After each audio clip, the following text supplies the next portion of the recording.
Japan की किसी building में आग लग जाती है तो बिल्डिंग में फंसे लोग आग से बचकर बाहर कैसे निकलते हैं? Number 1, vertical escape slide. इस ट्यूब को वर्टिकल फायर एग्जिट के नाम से भी जाना जाता है, जिसका इस्तेमाल इमरजेंसी सिचुएशन में बिल्डिंग से बाहर निकलने के लिए किया जाता है। कुछ जापानीज इंजीनियर का ऐसा मानना है कि काफ़ी क्रिटिकल सिचुएशन में सीढ़ियों या लिफ्टों के बजाय कुछ इस तरीके के ट्यूब से काफ़ी जल्दी और सेफली बिल्डिंग से बाहर आया जा सकता है। इस ट्यूब को इस तरह से डिजाइन किया गया है कि इसके अंदर से पास होते इंसान की गति बिल्कुल सामान्य हो जाती है और नीचे गिरने पर चोट भी नहीं आती।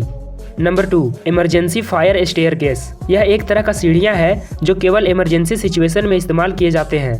केवल एक लीवर खींचने से ये सीढ़ियाँ खुल जाती है और कुछ इस प्रकार से बिल्डिंग से ऊपर से नीचे की ओर खुलती चली जाती है, और जो बिल्डिंग में फंसे होते हैं वे आसानी से इस सीढ़ी की मदद से कुछ ही समय में नीचे चले आते हैं और आग से बच जाते हैं।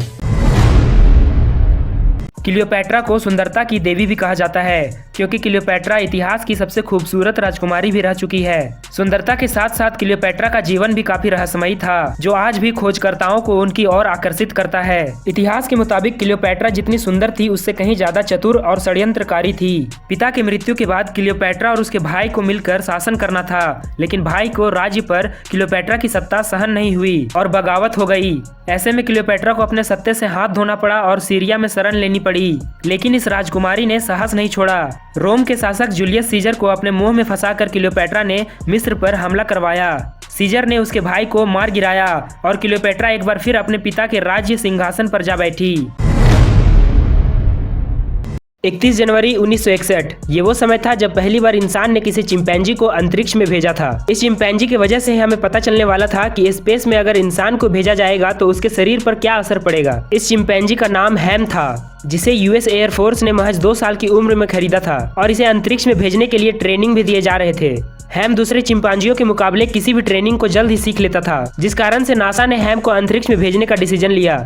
हैम धरती से 317 किलोमीटर ऊपर 16.5 मिनट अंतरिक्ष में रहा। तीव्र गति और भारहीनता के बावजूद हैम ने कैप्सूल के अंदर अपने कार्यों को सही ढंग से किया और अंत में इन एक्सपेरिमेंट के बाद हैम का कैप्सूल वापस धरती पर अटलांटिक महासागर में लैंड किया। एयरफोर्स की रिकवरी टीम ने जब कैप्सूल को निकाला तो उनकी आंखें फटी की फटी रह गई, क्योंकि हैम अभी भी जिंदा था।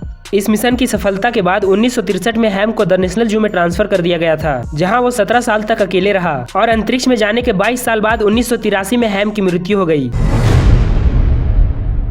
दुनिया की 3 ऐसी जगह हैं जहां इंसानों को जाने की इजाजत नहीं है। Number 1, Poveglia island, Italy. इस आइलैंड को भूतों का बसेरा कहा जाता है। दरअसल ये टापू एक क्वारंटाइन सेंटर था जहां पर प्लेग से ग्रसित मरीजों को लाया जाता था और यहीं पे मरने के लिए छोड़ दिया जाता था।